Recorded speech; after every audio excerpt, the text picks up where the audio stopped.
we are looking at the power of obeying God's voice. The power of obeying God's voice. As we have read in Deuteronomy chapter 30, verse 1 following. And the writer of this book is none other than Moses, whom God called in the burning bush, and he obeyed. He heard a voice calling his name, Moses, Moses, Moses. This is the holy ground in which he was under, and he did. At first he was trying to look around, who is calling me? But finally he obeyed the voice. It is Moses who accepted to lead the children of Israel out of the hands of the Egyptians. When the Lord was looking the world, whom he can send to lead his children. It is Moses where God performed a very big miracle. Ask for what you have, what he was carrying. Moses said a stick and said, start from there, put it down. When Moses obeyed the voice, let the stick down, and the stick turned into a very big snake and defeated all the gods of the Egyptians. Praise the Lord. So God's voice simply means God's divine word. God's divine commands, God's divine teachings. That is the voice of God. When you read the Bible, you find it was the voice of God that was recorded by that time. That's why we have the Bible. So today, we are looking at what happens if we obey the voice of God. What happens to the children of Israel who were scattered all over the nation, that God had compassion on? Today we are scattered all over the villages of Uganda. We are scattered all over the villages of Kumi. What's God saying? What's in the heart of God towards his people? What are the minds of God towards his people? If you obey his voice.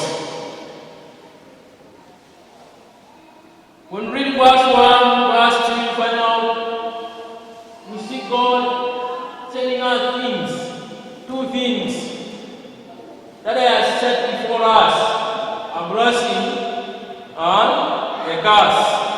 That all comes from him. All comes from God. A blessing and a curse. But here, how do we obey God's voice?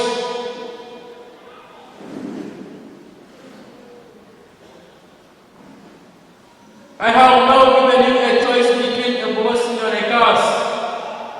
When all these things have happened to you, and you are living among nations where the Lord your God has scattered you, you will remember the choice I gave you. Number one thing that we need to do is to return to the Lord. In verse 2, that if you and your descendants will return back to the Lord with all your heart, obey his commands that I'm giving you today. Return to the Lord, making a new turn to him. What was the question only from the children of Israel? Just return. Just obey and obey. By returning to him and obeying him, you and your children, you and your family, with all your heart, all your life, there are things that are said in the following verse, and that's verse 3 following. That if we, the current Israelites who are scattered all over the villages of Kumi, all over the villages of Uganda, return to the Lord and obey him in our families, obey him in all our hearts, in all our life, there are things that the Lord has purposed for us. When we read God's will, follow that He will have mercy on us. In this family, when we make a U-turn, returning to the Lord and obey His commands, He will have mercy on us. That's the way He did to the children of Israel, because of our history. He will have mercy on us. Talks about restoration. He will restore us from where He has put us. There is famine. Famine is killing people. There are a lot of Christians that are attacking us. We are living in fear. But here the Lord is saying that return. That for us to make a decision to return, that He will have mercy on us. You have compassion on us, you will restore us back. We are seeing rains are not common, and we have no market for rain unless one has been established. You can update us. There is no market for rain.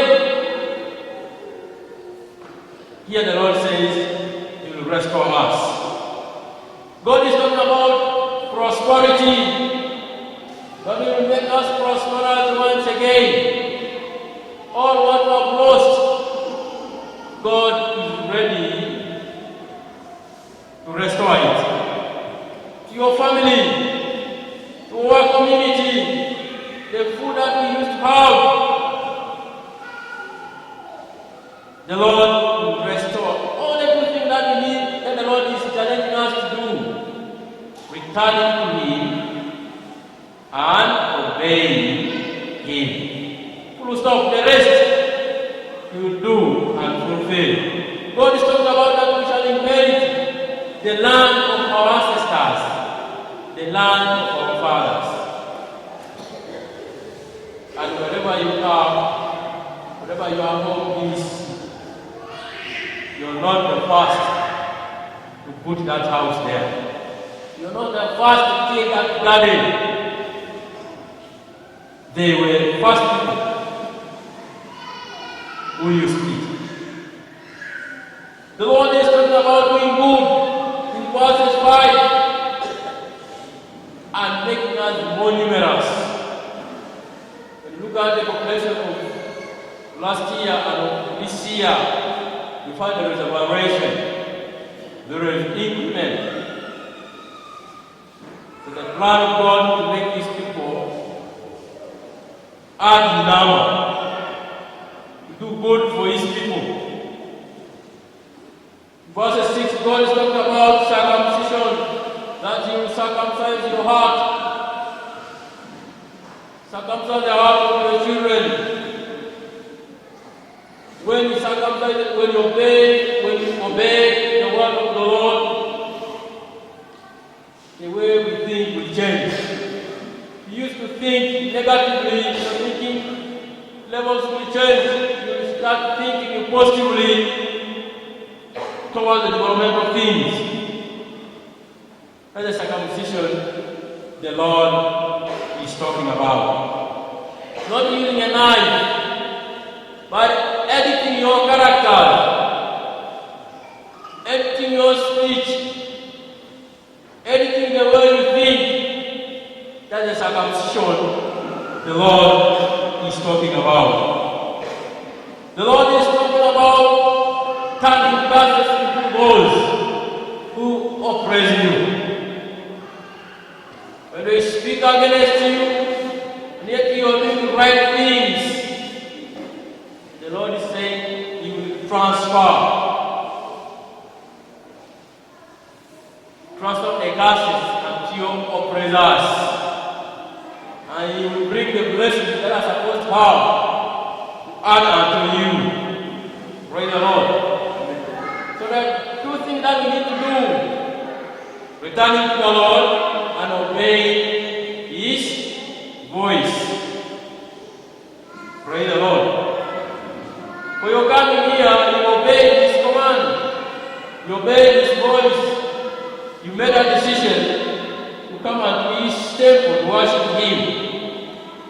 So now, we need to keep on obeying for us to receive the blessings from God. God is talking about the work that we do with our hands. That you will bless the work of your hands. Therefore, here, calls each one of us to have something to do for God to bless. Because He cannot bless something which is empty. So calls for us to work, have a hen at home, have a duck at home, have a duck. Have a piece where you dig, you put your greens, so that the Lord will come and bless. Praise the Lord. That's what the Lord is requiring from us. To work. Have